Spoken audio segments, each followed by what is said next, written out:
দ্রুত উন্নতির পথে সিলেট সদর উপজেলার খাদিমপাড়া ইউনিয়নের টিকরপাড়া গ্রাম। বলছি না শুধু অবকাঠামোগত উন্নয়নের কথা, আজ শোনাবো গ্রামবাসীর আর্থিক উন্নতি ও সামর্থ্য বৃদ্ধির তাক লাগানো গল্প।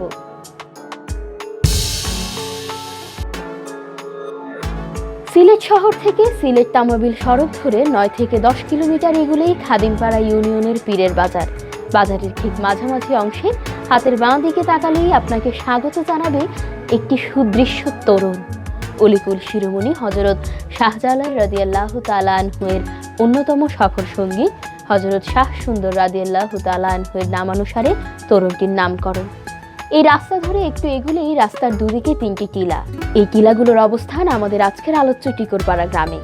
এখান থেকেই শুরু গ্রামটির।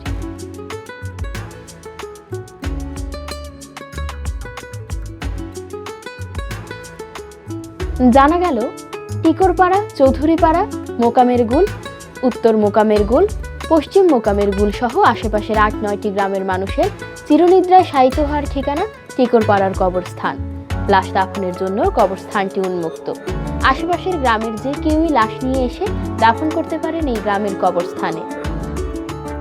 একটা সময় বাংলার অন্যান্য গ্রামের মতোই এই গ্রামের মানুষেরও প্রধান পেশা ছিল কৃষি। সময়ের ব্যবধানে বদলেছে মানুষের পেশা, বদলেছে আর্থিক অবস্থা। এর পরিবর্তনের ছাপ গ্রামের বাড়িঘর ও মানুষের জীবনযাত্রায়। গ্রাম জুড়ে গড়ে উঠেছে সুরম্য দালান, বেড়েছে জমির দামও। 20 বছরে জমির দাম বেড়েছে দ্বিগুণ, জানালেন স্থানীয়রা। গ্রামের আদি নিবাসীদের পাশাপাশি বাইরে থেকেও অনেকে এসে বাড়ি করেছেন এই গ্রামে। গ্রামে আসলে এককভাবে কোনো পেশার মানুষের আধিক্য নেই, বলতে গেলে প্রায় সব পেশার মানুষই আছেন এই গ্রামে। তাদের মধ্যে ব্যবসায়ীর সংখ্যাই বেশি, আছেন প্রবাসীও। প্রবাসীদের প্রায় 95% মধ্যপ্রাচ্য প্রবাসী।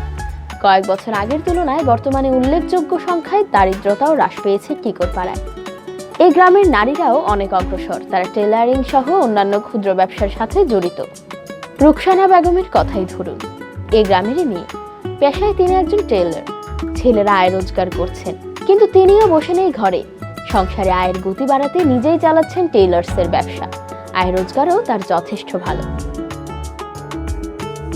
এলাকার মেয়েরা সুবিধা বলতে মনে লেখা পাশে তো সবু আছে, দূর দূরান যাইতো মনে লেখা কাছে দোকান আছে হিসাবে ওখানে আইব। ছোটখাটো কাজ হইলে তো আর এখানে আরো আমি অনেক কাজ পাইরাম করলাম। এই পর্যন্ত আমি প্রায় 10-15 জনরে শিখাইছি কাজ। গ্রামটির ভেতরের পাকা রাস্তা ধরে হাঁটতে হাঁটতে নিয়মিত বিরতিতে রাস্তার দুপাশে দেখবেন ছোট বড় অসংখ্য ব্যবসা প্রতিষ্ঠান। মুদি দোকান থেকে শুরু করে নিত্য প্রয়োজনীয় পণ্যের প্রায় সব ধরনের দোকানই আছে টিকরপাড়া গ্রাম জুড়ে। এক সময়ের কৃষি প্রধান গ্রামটি এখন যেন দোকানের গ্রামে পরিণত হয়েছে। ক্ষুদ্র ব্যবসায়ীদের তালিকায় আছেন নারীরাও। মোটামুটি এলাকার পরিবেশটা মোটামুটি ভালো আছে। এলাকার মানে আমরা গ্রাম অঞ্চল তো, যে সবাই সুযোগ সুবিধার জন্য দোকানটা খোলা। গ্রামের ভিতরে অনেকে তো মনে হয় যে কোনো একটা জিনিসের দরকারের জন্য বাইরে যাইতে হয়, এই জন্য মনে হয় গ্রামের ভিতরে ফাইলো। গত কয়েক বছরে এই গ্রামের যথেষ্ট উন্নতি হয়েছে, বিশেষ করে অবকাঠামোগত। পুরো গ্রাম জুড়ে প্রায় 2.5-3 কিলোমিটার সড়ক। এর মধ্যে কাঁচা রাস্তা নেই বললেই চলে, সকল রাস্তাই পাকা। গ্রামবাসী এর কৃতিত্ব দিলেন বর্তমান সরকার এবং ইউনিয়ন পরিষদের চেয়ারম্যান ও মেম্বারকে। উন্নয়ন বিষয়ে আমি বলবো, আসলে উন্নয়ন আমাদের অনেক আমরা পাইছি। বিগত 15-20 বছর থেকে আমরা আসলে উন্নয়নের অনেকটা ছোঁয়া আমরা পাইছি। ইদানিং মনে করেন 10-12 বছর আগে এই রাস্তাটা পাকা হয়েছে। তারপরে আমাদের গ্রামের মোটামুটি মেইন রাস্তাগুলো মানে পুরোটাই পাকা হয়ে গেছে। গ্রামবাসীর মধ্যে নারী শিক্ষার হার দ্রুত বাড়ছে। এক সময়ের রক্ষণশীলতার বেড়াজাল ছিন্ন করে এখন মেয়েদের শিক্ষার হার বাড়ছে দ্রুত, জানালেন গ্রামের লোকজন। নারী শিক্ষা মূলেতে আমরা খুব কম আছি। বর্তমান আমরা যে পড়তে করু বা আমরা বেশিরভাগ হইল এখন আমরা চাই মেয়েগুলোরে আমরা পড়াইতাম, পড়ার শিক্ষাটা দিতাম। ওই স্কুলি লাইনে হোক আর মাদ্রাসা লাইনে হোক, দুইদিকে আমরা এখন দেখা যায় জনগণনাথ আমরা মেয়েরা বেশি, পড়ার দিকেও গিয়া মেয়েরা বেশি। টিকরপাড়া গ্রামবাসীর অর্থনৈতিক অবস্থার উন্নয়নে খুব গুরুত্বপূর্ণ ভূমিকা রাখছে টিকরপাড়া গ্রাম সমিতি। 2012 সালে এই সমিতি কাজ শুরু করে। বাংলাদেশ সরকার ও বিশ্ব ব্যাংকের অর্থায়নে এই সমিতির কার্যক্রমের সহযোগিতা করছে সোশ্যাল ডেভেলপমেন্ট ফাউন্ডেশন SKF। জানা গেল এই প্রকল্পের মাধ্যমে এ পর্যন্ত শতাধিক নারী স্বাবলম্বী হয়েছেন ক্ষুদ্র ব্যবসা ও পশুপালন করে। এই সমিতির মাধ্যমে তারা ঋণ নিয়ে নিজেদের প্রতিষ্ঠা করতে সক্ষম হয়েছেন। অবদান রাখছেন পারিবারিক ও সামাজিক উন্নয়নেও। আমরা মনে করলে মোটামুটি 120 জনের কাছাকাছি আমরা স্বাবলম্বী হয়েছি। ঋণটা মনে করলে আমরা 200-250 মহিলারা নিছি, নিলে সবাই মনে করলে এখনো নিজের ভাবে খাড়া হইতে পারছি না, তবে 120-30 জন মহিলার মতো আমরা স্বাবলম্বী হয়েছি। আমি ঋণ নিয়েছি, নেওয়া পরিশোধ করলাম, আস্তে আস্তে ঋণ রয়েছে। আর গাড়ি কিনছি, গাড়ি কিনে আস্তে আস্তে স্বাবলম্বী হয়েছি। এখন কাঁচামালের ব্যবসা দিচ্ছি আর কি। টিকুরপাড়া গ্রামে কোনো সরকারি প্রাথমিক বিদ্যালয় নেই। FIVDB তাদের কার্যক্রম গুটিয়ে নিলে স্কুলটি এখন চলছে এলাকাবাসীর সহযোগিতায়। প্রায় 300 শিক্ষার্থী এই স্কুলে লেখাপড়া করছে।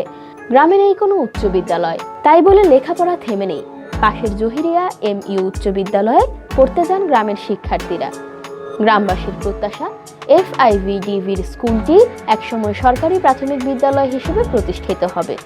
টিকুরপাড়া গ্রামটির অন্যতম ঐতিহ্য হচ্ছে হযরত শাহ সুন্দর আরাবিয়া ইসলামিয়া মাদ্রাসা ও এতিমখানা।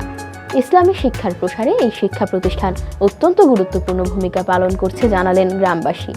মাদ্রাসাটিতে শতাধিক এতিম শিক্ষার্থীর পাশাপাশি মোট শিক্ষার্থীর সংখ্যা প্রায় 600। এদের মধ্যে 200-র কাছাকাছি নারী শিক্ষার্থীও আছেন। দেশে বিদেশে ছড়িয়ে থাকা এলাকাবাসীর সহযোগিতায় এই প্রতিষ্ঠানটি ভালোই চলছে বলে জানালেন মাদ্রাসার প্রিন্সিপাল মাওলানা নাইমউদ্দিন। আমাদের এই শাহ সুন্দর আরবিয়া মাদ্রাসাতে আলহামদুলিল্লাহ আপনারা দেশ বিদেশ থেকে অনেক সাহায্য সহযোগিতা পাঠান, এমনকি সরকারের বিভিন্ন অনুদান বিভিন্ন সময় আমাদের এই মাঠ ডালাইটা সরকারি অনুদান হয়েছে। বাকি যারা প্রবাসী ভাই বোন হল এলাকাবাসী যারাই এই মাদ্রাসাতে দান খয়রাত করছেন, যারা সাহায্য সহযোগিতা করছেন, সবাইরে আমি ধন্যবাদ। মাদ্রাসার প্রতি এলাকাবাসী খুবই আন্তরিক। 16 জন শিক্ষক দিয়ে চলছে পাঠদান। মাদ্রাসার কার্যক্রম চলে এলাকার লোকজনের সহযোগিতায়। শাহ সুন্দর মাদ্রাসা 1984 সালে প্রতিষ্ঠিত হয়। এটা বর্তমানে একটি ঐতিহ্যবাহী শিক্ষা প্রতিষ্ঠান হিসাবে সুনাম অর্জন করেছে। দেশের বিদেশের দিনদার মুসলমান ভাই বোনদের সার্বিক সাহায্য এবং সহযোগিতার মাধ্যমে এই মাদ্রাসা অত্যন্ত সুন্দরভাবে পরিচালিত হচ্ছে। টিকুরপাড়া গ্রামে 2টি মসজিদ আছে। এলাকাবাসীর দানে অনুদানে চলছে মসজিদগুলো। একটি প্রাচীন মসজিদ, যা আগে প্রধান মসজিদ হিসেবে উল্লেখ করলেন গ্রামবাসী। এটি আগে অন্যত্র ছিল, কয়েক বছর আগে বর্তমান স্থানে স্থানান্তরিত করা হয়েছে। টিকুরপাড়ায় একজন শতবর্ষী মহিলাও পাওয়া গেল। তার নাম সলিমা খাতুন। তার ছেলে মেয়ে নাতি নাতনির সংখ্যা 18 জন। 105 বছর বয়সী সলিমা খাতুনের দৃষ্টিশক্তি এখনো প্রখর। দূর থেকেই মানুষকে চিনতে পারেন। জানালেন, গ্রামের প্রবীণ নারী হিসেবে সবাই তাকে আলাদা সম্মান করেন। ছেলে মেয়ে আর নাতি নাতনিদের নিয়ে বেশ ভালো সময় কাটছে সলিমা খাতুনের। বছর তাকুয়া 105 হয়ে গেছে না, উবাইতাম পারি না। বয়স্ক ভাতা পাইনি না হ্যাঁ না, এটা আমার এখন দেয় না। এটা আমার বুয়া তাতে সময় কইছিল আমার বুয়ায়, এটাকেও দিয়েছি না। টিকুরপাড়ায় খেলার কোনো স্থায়ী মাঠ নেই, তাই হেমন্তে ধান কাটা শেষ হলে খোলা মাঠে খেলাধুলায় মেতে ওঠেন গ্রামের শিশু কিশোর ও যুবকরা। ব্যাডমিন্টন, ক্রিকেট আর ফুটবলে তাদের যথেষ্ট নাম ডাকও আছে। গ্রামটির প্রাকৃতিক পরিবেশ অত্যন্ত আকর্ষণীয়। ছোটখাটো টিলার পাদদেশে নির্মিত বাড়িগুলো ছোটখাটো ধরনের। গ্রামে ব্যক্তি উদ্যোগে যেমন মৎস্য চাষী আছেন, তেমনি একটি দুগ্ধ খামারও আছে। আর গ্রামের শেষ প্রান্তে আছে বুরজান চা বাগানের পাম বাগানের একটি অংশ। দুপাশে 2টি টিলায় পাম গাছগুলো গ্রামটির নৈসর্গিক পরিবেশে সংযুক্ত করেছে ভিন্ন মাত্রা।